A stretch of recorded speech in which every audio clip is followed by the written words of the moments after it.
or Canada or something.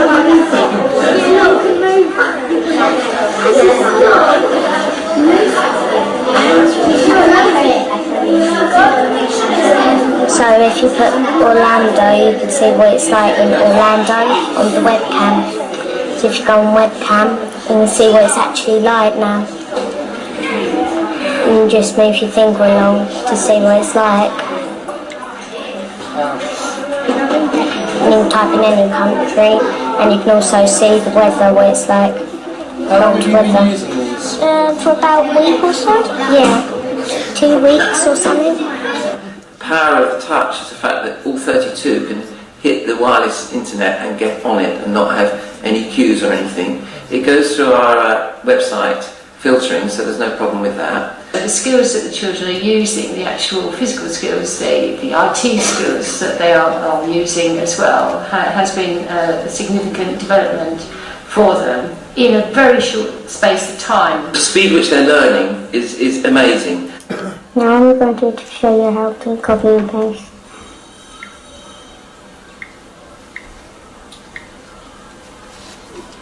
And just click on the screen, and it should come up and okay.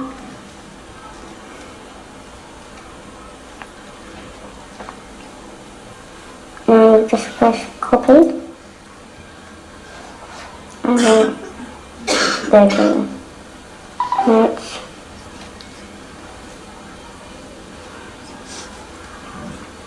And it should say paste.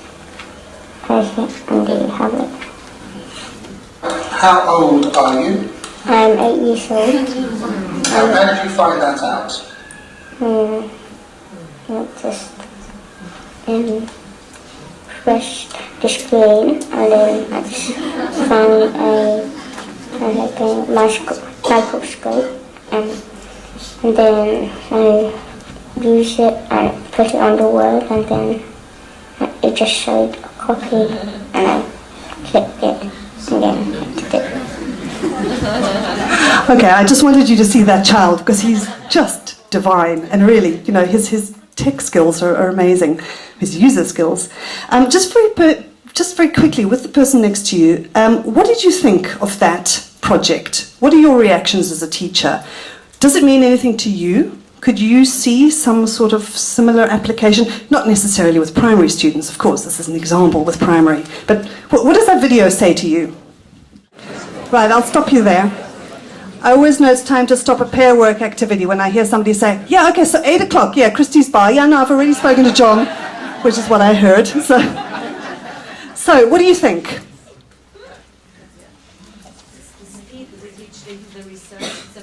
Okay, the speed, I'll just repeat. Yeah. Okay, the speed that they're using the technology. You probably noticed how at ease they are with the technology, that it's not getting in the way. It's a tool that they're immediately using to do what they need to do, which is to look at websites with, you know, King Henry VIII's wives and whether they were beheaded and so on. Okay, any other comments, just briefly? Yes. In fact, children and teenagers in general are fascinated by technology, and this is a way for them to experience new ways to be more motivated to learning. Thank you very much. Yes, an excellent point. Of course, the motivation factor. I think what I especially like about this video is the way that the iTouch is integrated as a tool, as a means to an end. It's not something separate. Okay, now we're going to do half an hour of technology, which is, I think, how some of us older users, if you like, tend to see technology as something that you add on. But in fact, it's something that you integrate. Nothing has changed in that classroom. They're still doing the same curriculum. They're still teaching the kids. They're just using a different tool. And each of the kids, instead of flicking through the textbook, is using an iTouch. I think that's what's so inspiring about this video, that it shows that it's not like you have to be a different teacher. It's not that difficult to integrate technology into your normal classroom practice. Okay, thank you for the comments. Yeah. Is it a good thing not to be changed and use the same curriculum and the same books since the beginning of the century, the previous century? Yeah, I think that's an excellent point, yes. Surely we should be changing the whole idea of, you know, packaged curriculum, which we then shove at the kids, whatever the format might be. Could we come back to that point in question and answer time? That's my own feeling, of course, that the entire curriculum should be thrown out the window. But that's perhaps another debate, or we'll leave it towards the end. Thank you for bringing it up. Okay, let me just swiftly move on. We've looked at options then. We've looked at some options outside the classroom and some options, this one, inside the classroom. I want to very briefly look at another classroom example. This is from a teacher in Seville, in Spain. She's done a number of projects using mobile devices with her adult students. And I'm going to show you the first few minutes of a project that students did in groups of 3. What they had to do was to create a guide to Seville, which is their city. And what they did was they went around town, they took photos on their mobile phones, and then they put it all together again in Windows Movie Maker. So we've got a little bit of subtitles and text and so on. And I just want to show you the first few minutes of it so that you can see what they did. This is a kind of I think, intermediate group.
Okay, I'll stop there. There's quite a bit more.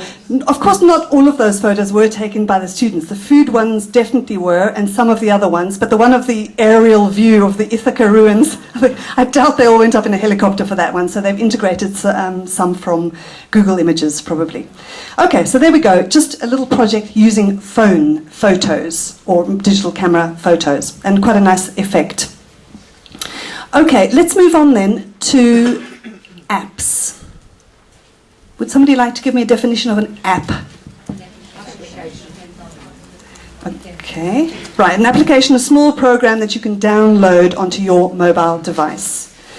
Here are a few which are not specifically designed for EFL. On the right-hand side there it says free non-EFL apps for iPhone. These are 4 that I think are great. The first one, which is iTalk, these are all free, by the way. You can download them from the iTunes store.